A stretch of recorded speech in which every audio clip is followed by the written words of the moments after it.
this system here, guys, is a school that we installed in April. There's 15 panels on it. It's a 6 kilowatt system. It was paid for by the Department of Education. So currently, even in this weather here, it's generating 1.9 kilowatts. Now, what's 1.9 kilowatts? It's enough to run a kettle, a couple lights in the house. So it is a 6 kilowatt system generating that power even on an overcast day. So the building is consuming 2.6 kilowatts, which is quite high. It's probably 2 kettles that it will be using. But because that system is producing 1.9, the balances will be taken from the grid, which is about 500 watts. It's quite low. So it's about, I'd say, 15-20 cents an hour that they're buying, when currently they should be paying about 130. This system here, since April, has produced 2.4 megawatts. Again, now people say, what's 2.4 megawatts? That's enough to run a housing estate of 120 houses for a couple of days. And that's in how long? That's in since April. Wow. So now, take into consideration, it is August, so we've had good weather patterns. So it is weather pendant, so it does need sunlight. A lot of companies will tell you that they need just daylight, depending on the number of panels and depending on the size of the AC unit is crucial there. So that is a 5 kilowatt converter. It is battery ready, so it can hold a battery. Although we didn't put a battery in there because the department wouldn't let us. So the principal can put on an extra 2 panels on it if she wishes, bring it up to around a 7.5 kilowatt system, and put a battery in at a later stage if they want. Okay, so say a cloudy or a sunny day, it can take in the energy, so can it store the energy and use it on a rainy day then? So the energy can't be stored currently because there's no battery installed in it. What it does is it feeds it back to the grid in a healthy way through the meter that the ESB have changed, and the school is then credited that twice a year, usually in March and October, depending on the credits that's going to send back. So it is kind of a win-win situation, you know, yeah. Especially with that size of a system. Most houses are putting in that size of a system, which is kind of overkill. An average day on that building there could consume around 25 kilowatts. We monitor the system, so that system there on a sunny day can jump up to around 45 to 50 kilowatts. A lot of kit that's gone in there wouldn't be used by most companies. So we optimise a lot of the systems as well, which they all should be optimised. That's what makes it better. So with this system that's put on the roof, 15 panel system, this monitor has to be provided with it. Now, it's not an ordinary TV monitor. It's a special monitor that has to be ordered for this particular system. And trust me, they're not cheap, but currently it's generating 900 watts. Now, when we were outside, it was generating 1.7. It is very, very overcast. It's starting to spill rain there at the moment. So you can see that the consumption is 1.7 from the grid. So with the two combined, it's using 2.6 kilowatts.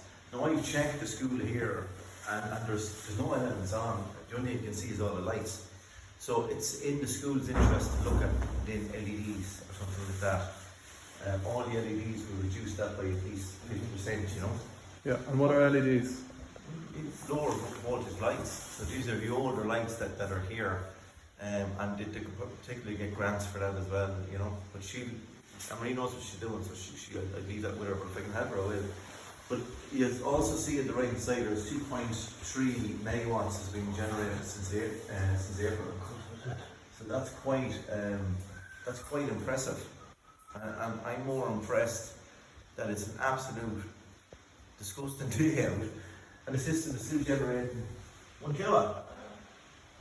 So they do work. And I suppose, just for context, what would 1 kilowatt get you? 1 kilowatt, what would it do in an ordinary domestic house, 4-bedroom dormer bungalow, for argument's sake, run, you know, your TV, every light in the house, something that's non-element, something that the kettle is an element, so the kettle will be 1.4, 1.6, an immersion does 2.4, that's 2,400 watts. So probably every light in the house. And so every light in the house will be powered on a day like this today? Exactly. What about a sunny day then? Kettles, everything? You probably run yourself and the neighbour. Yeah. You're like putting 3-litre engine in a Fiesta, it'd be too big. But you could store at that stage if you are dumping it back to the grid. That's just a good question, because if you were sending it back to the grid and you had a battery installed, it could initially store in the battery. Or option 2, if you had a battery installed, if you have a hot water eddy, it'll dump it into the cylinder and heat the hot water. Now this is very important as well. A lot of people have the older cylinders there, and the immersion could be in there, 100 years. So you need to look at upgrading that to a proper immersion. That can be advised when you're on site, to what immersion goes in there for one, and the size of the cables is crucial. So a lot of systems that I see have smaller cables, they're probably not earthed, which can be quite dangerous. So there has to be a full site survey and a risk assessment carried out on any property. You can't just go in and put in a system, because there is a lot of accessories that you have to put in there. And I'm very, very careful with that. So every job I see is a site survey and risk assessment. You go to every job? Yes. Weeks beforehand? Yes. Yeah. And I do up the material and the cost. That's why when people ring me saying how much is a solar system, you can't answer that. So it's like looking for a price of a car. Which one do you want? You know what I mean? Like, I don't know if you want 10, 15, 20 pounds or a bigger inverter, hot water systems. And the system has to be designed and tailored to the person's needs. That's crucial as well. But like, that's the proof of the pudding there. It's absolutely still out there and it's still working, Yeah, and I presume you do recommendations, maybe one house needs 10, you recommend you need 10, you do everything for them. Yeah, look, bills are growing. Do you know what I mean? They're not getting smaller. It's not the fact that we're using more. Well, we are in a way, because electric cars and all that kind of stuff. But if you've an older property, you need to look at upgrading the house to a maximised system, which is about 17 MI panels. Now, what 17 panels on a sunny day is way overkill. But on an overcast day in the winter, on a day like today, you are getting results. So if you had 8, 9, 10 panels, you're not going to get a whole pile of results from that. So you need to, and there's no real difference in the price.